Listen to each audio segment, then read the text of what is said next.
Topic 1. Trump's declared blockade of the Strait of Hormuz, and why reopening the waterway wouldn't instantly fix global disruptions.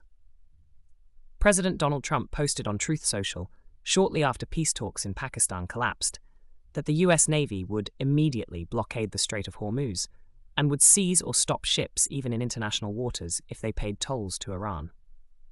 The move followed Iran's recent control of the strait during a 2-week pause, when Tehran began charging passing vessels millions of dollars and still exported several 100,000 barrels a day by allowing some oil tankers through. The blockade threatens to wreck hopes for a quick end to hostilities, since the strait accounts for roughly 1/5 of global oil flows, pushing prices up and risking a wider economic shock.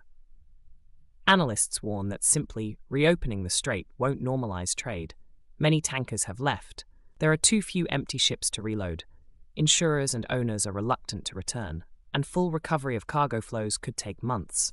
Some forecasts point toward July, while IMF and World Bank warn of slowing growth and higher inflation.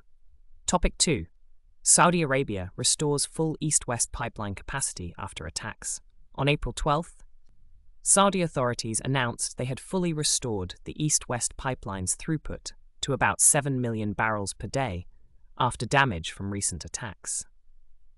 Initial impacts to the kingdom's output were roughly 600,000 barrels per day, and pipeline transit fell by about 700,000 barrels per day.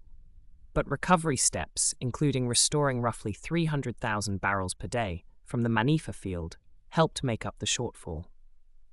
The Khurais facility still requires more work to return to full operation, but the government says the repairs will restore supply continuity and market confidence. Officials did not name the attackers in the announcement, though multiple reports and recent interceptions of Iran-origin missiles and drones have pointed toward Iranian involvement. Topic 3. GSK's promising early data for an ADC called Mo-rez that could be a blockbuster. GSK reported encouraging early trial results for Mo-rez, an antibody-drug conjugate that targets the B7H4 protein commonly expressed on tumor cells while sparing most normal tissues. Among patients with platinum-resistant ovarian cancer, 62% saw tumor shrinkage of 30% or more, and 67% of endometrial cancer patients hit the same threshold. GSK is running 2 phase 3 trials in ovarian and endometrial cancer and plans to start 3 more in the coming months for a total of 5 late-stage trials, accelerating drug development under CEO Luke Mills. Mo-rez was licensed from China's Hansoh Pharma in 2023. With the ADC market forecast at about $31 billion by 2030, Mo-rez's success could become a major growth driver for GSK's oncology business. Topic 4. DOJ review of the NFL's antitrust exemption that could prompt regulatory change. The Sports Broadcasting Act of 1961 allows the NFL to bundle and sell TV rights on behalf of teams, an antitrust exemption created to protect a weaker league and small market teams at the time. Senators and regulators, including Republican Senator Mike Lee and FCC Chair Brendan Carr, have raised concerns, prompting the Justice Department's Antitrust Division to review whether that special status still makes sense in the streaming era and given the NFL's enormous economic power.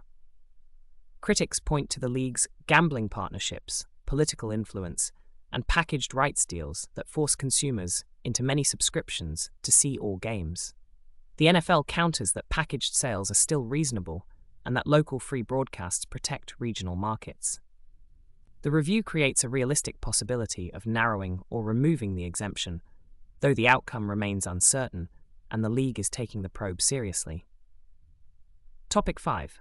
Active investigation after a shooting at a Chick-fil-A in Union, New Jersey. On Saturday evening, around 8:45 p.m., a shooting at a Chick-fil-A in Union, New Jersey, left multiple people injured after several